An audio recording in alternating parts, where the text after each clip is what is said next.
During the Middle Ages, ale was the most popular drink in England, and medieval taverns, inns and alehouses held a very important role in society, providing drink, food and lodging to weary travellers, pilgrims and even occasionally royalty. When we think of the medieval tavern, we imagine dark and smelly places with huge wooden tables and benches, places of gambling, violence and shady business deals. But what were pubs really like in the Middle Ages? Let's travel back in time for some leather mugs, a bit of royal paranoia, and the occasional stabbing. Welcome to Medieval Madness.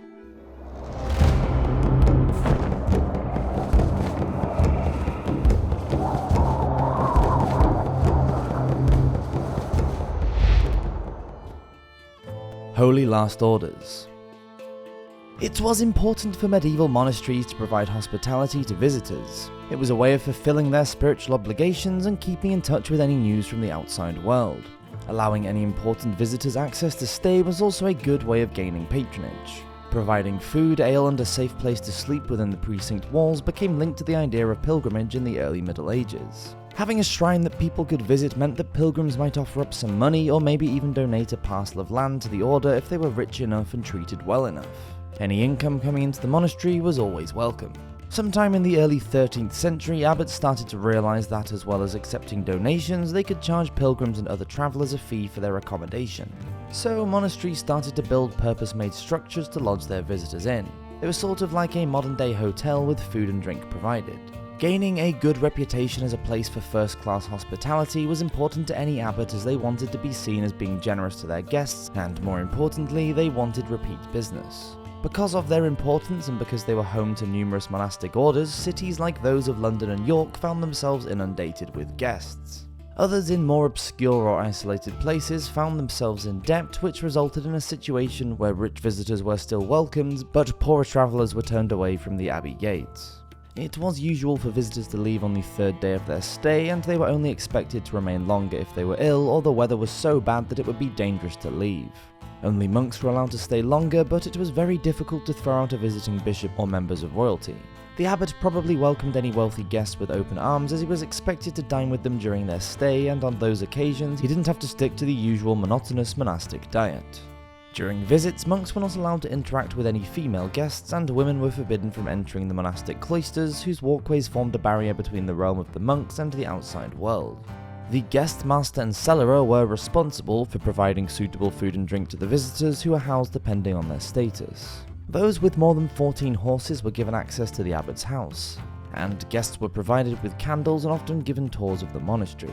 Most of the monastic orders had their own brew houses, and the monks themselves drank copious amounts of ale, anything between 8 and 16 pints a day. There was a huge amount of drinking going on, and really these monastic hostelries were the genesis of the British pub. Alewives. Ale was an integral part of the daily diet in the Middle Ages, and in the early medieval period, most brewers were women. The first record of the word alewife was in 1393 and meant a woman that keeps an alehouse. This was not the sort of purpose-built pub structure that we know today. It would just be a case of the wife brewing ale for her family in a domestic house setting in the countryside where most people lived. If there was a surplus of ale, then she might share it with the rest of the villagers or even sell it to passers-by. These small alehouses would raise an ale stake or ale pole above the door to let people know that a brew was ready. Women were in charge of all the kitchen chores such as grinding grain, making dough, baking bread and growing herbs. For economic reasons, it seems only sensible to use any surplus grain for other things like brewing ale rather than wasting it. Some householders improvised by making a drinking area for customers inside their own domestic homes. With the expansion of towns, it wasn't long before the idea of charging a fee to provide beer caught on. In the early Middle Ages, most serfs were bound to their lord's land, so there wasn't much need for travel. But by the 14th century, and especially after the Black Death, travelling became more popular and the need for inns and alehouses grew. There were long stretches of countryside between villages, and especially on the more well-used roads into major towns, the need for a safe overnight place to sleep was a must. In Today, Tavern Tomorrow. For the most part, inns provided sleeping accommodation with hot food being served, taverns served wine and were more drink-focused, and alehouses sold ale. In smaller towns, inns were usually in a central location or at a crossroads. They became an economic hub, playing an essential role in an area's social and political life. Many uprisings would begin with a heated debate within an inn, as did a lot of drunken violence. Like these smaller alehouses, taverns would place a pole decorated with leaves known as a bush above the door. It's thought that this may have been used for stirring the brew. Later they would display a sign outside with a memorable motif. This was essential at the time as the majority of customers would have been illiterate. In the densely populated capital of London, there were numerous taverns and hostelries. In an important trading city, they would be frequented not just by locals but also by thousands of visitors that passed through every year.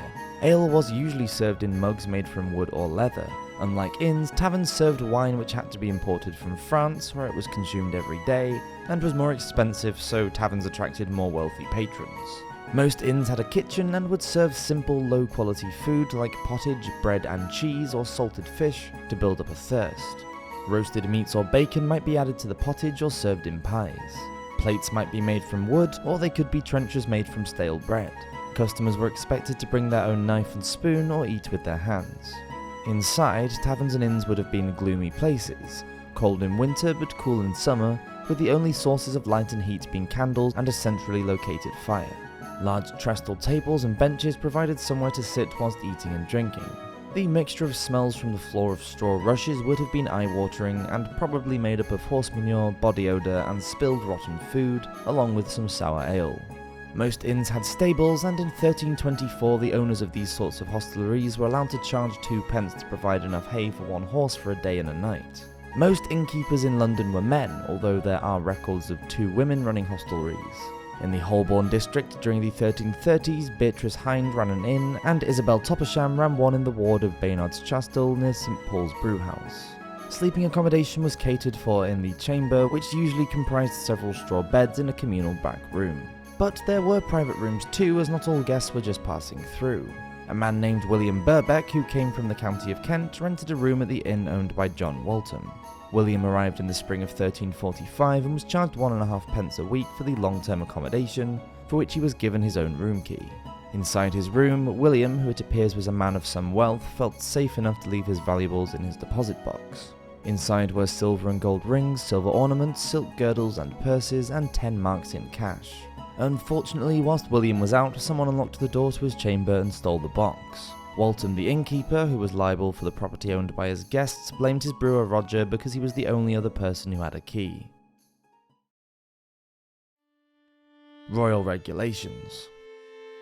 The rent of 1.5 pence per week seemed quite reasonable when compared with the 12 pence that King Edward II gave to Beatrice Goss. She was the wife of one of his servants, and it was what she was charged for spending just 4 nights in London in accommodation. In the spring of 1338, King Edward III was away abroad for what was to be the beginning of the 100 Years' War, and safety measures were put in place in the capital. So the better men of every ward were sent out to make sure that all innkeepers were not harbouring persons for whom they cannot answer. The procedures went further, and in 1343 a law was passed that taverners had to warn their guests to leave their arms in their inns before going into the streets.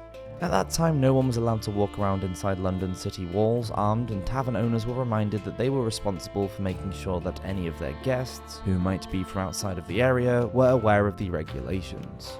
Then later in December of the same year, the 24 aldermen of London were warned that all the hostelers and innkeepers in their wards needed to be of good fame, as they were under obligation to report any suspicious characters and not allow any wrongdoers in their lodgings.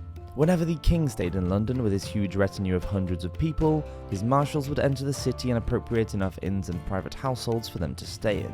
They marked the front of each place with chalk. Edward probably got the idea from his father King Edward II, who had his marshals seize a number of London inns for lodging the great folk on the occasion of his coronation. The great folks were allowed to stay with their attendants for free until 4 days after the event. When ale's in, wits out. Even today, pubs are often associated with antisocial behaviour and violence, and the Middle Ages were no different. In 1272, Robert Bernard attacked and killed Ralph, who was the son of a vicar, with an axe, and at the Tavern of Annies in Nottingham in 1301, a man named Walter Emily was stabbed to death. His killer fled to Scotland and joined the army, where he was later pardoned by the king for good service.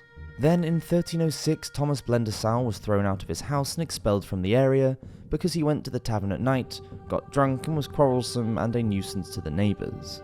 It would seem that Mayor Johann Blount, who heard Thomas's case, liked to come down hard on people who regularly became drunk and disturbed the peace. Thank you for watching this episode of Medieval Madness. Apologies if my voice sounds absolutely destroyed, I've just gotten back from 5 days at Glastonbury Festival and I'm suffering. Please subscribe if you'd like to learn more about medieval history, and I'll see you next week for another video. Cheers!